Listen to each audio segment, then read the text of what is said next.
আসসালামু আলাইকুম সবাইকে। আশা করি সবাই অনেক অনেক ভালো আছো। আজকের এই ভিডিওতে আমরা কথা বলবো এইচএসসির আগে প্রি মেডিকেল তোমার জন্য করণীয় হবে কিনা। তো আমরা এটাকে দুইটা গ্রুপে ভাগ করব। সবার জন্য কিন্তু প্রযোজ্য না।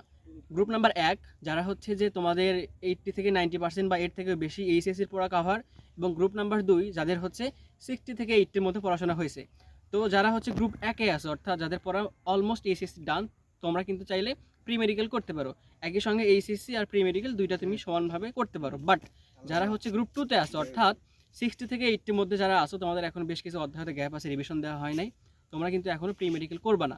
তোমরা যে কাজটা করতে পারো, এইচএসসি পড়াটা ঠিক মতো পড়বা, রেগুলার পড়বা, মেইন বই, তোমার নোট, তারপর টেস্ট পেপার সলভ করবা। দেন এর সাথে এক্সট্রাভাবে যেন তুমি হচ্ছে প্রি মেডিকেলের জন্য হিসেবে তুমি তোমার বাসায় যে কোনো একটা প্রশ্ন ব্যাংক সলভ করতে পারো। তাহলে তোমার বাসায় যদি তুমি প্রশ্ন ব্যাংক সলভ করো, তোমার কিন্তু মেডিকেল পরীক্ষায় কী ধরনের প্রশ্ন আসে সেটা তোমার জানা হয়ে গেল।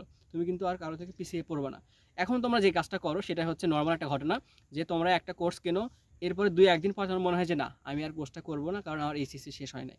সো এটা তোমাদের ভবিষ্যতে এটা হবে। সো আমি আগেই বলে দিলাম, তার থেকে এইচএসসিতে ফোকাস করো। এইচএসসি পড়া হয়ে গেলে দেখবা যে 80 থেকে 90% তোমার মেডিকেলে হয়ে যাবে।